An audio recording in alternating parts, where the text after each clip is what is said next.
o padroeiro da Europa, São Bento, do dia 11 de julho. E por aqui nós já vamos antecipar um pouco sobre a vida deste santo. Ele nasceu na Itália, em Núrcia, no ano 480, no século VI. Veio de uma família muito nobre que deu belíssimas condições de estudo para ele, até mesmo enviando para Roma.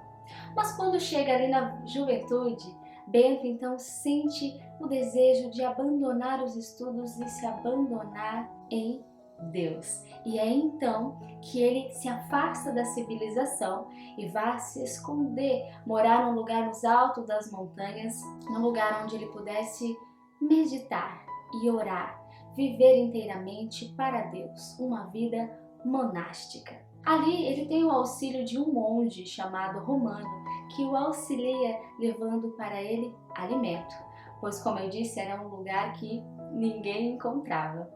Mas ali Bento passa então por 3 anos vivendo este retiro espiritual, essa preparação, desapegando de todas as coisas do mundo.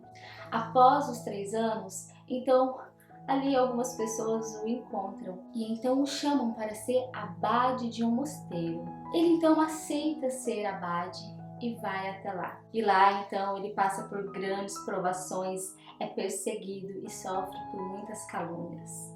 Porque os próprios monges o tentaram envenenar com um cálice de vinho. Mas São Bento, ao traçar a cruz, abençoando este vinho, imediatamente sai uma serpente de dentro do cálice. E não para por aí. Ele tinha um amigo, padre, que também o enviou um pão cheiroso, que infelizmente também estava envenenado, mas São Bento percebeu. Como eu disse, ele passou por grandes dificuldades. E sabe por quê? Porque São Bento era um homem sábio, era um homem de Deus, de muita oração, de meditação, e ele não tinha preguiça. Era um homem que estava ali aposto a sempre estar primeiramente as coisas a Cristo e depois as outras coisas. E muitas vezes os monges não gostavam das atitudes e regras que o abade Bento colocava no mosteiro. E é por isso que ele sofreu tanto. Um dos lemas de São Bento é oração e trabalho.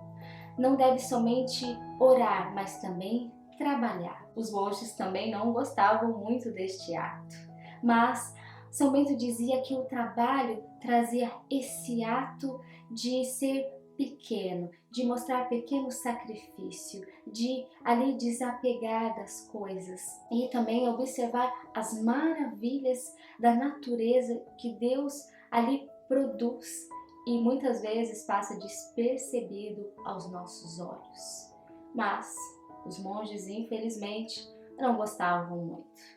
Mas com a graça de Deus, ainda assim, muitos admiravam e seguiam corretamente ali as regras do abade Bento.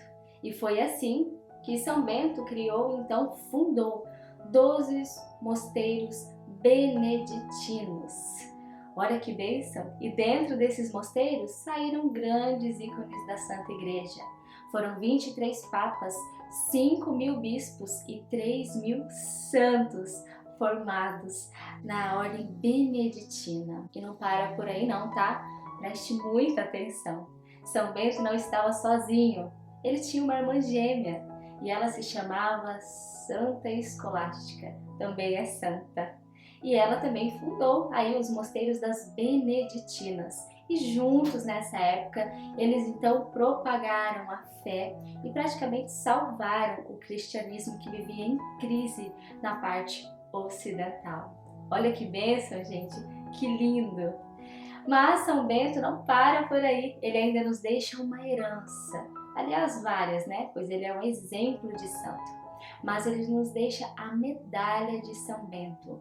Esta medalha aqui, do qual nós temos aqui algumas siglas que têm um grande significado. Aliás, uma pequena e poderosa oração que diz: a cruz sagrada seja a minha luz, não seja o dragão o meu guia, retira-te, Satanás, não me aconselhe coisas vãs, É mal o que tu me ofereces, bebe tu mesmo teu próprio veneno. E é assim que em 1742 o Papa XIV então aprova essa medalha de São Bento como um sacramental, um símbolo de fé, assim como a cruz é para nós, do qual nós não devemos usar como superstição, mas como uma devoção, utilizando sempre também a oração, não só como um objeto, para estar ali pendurado, na nossa casa, no nosso carro, mas sempre fazendo a oração, pedindo a proteção e nos livrar de todas as ciladas do demônio. São Bento, rogai por nós.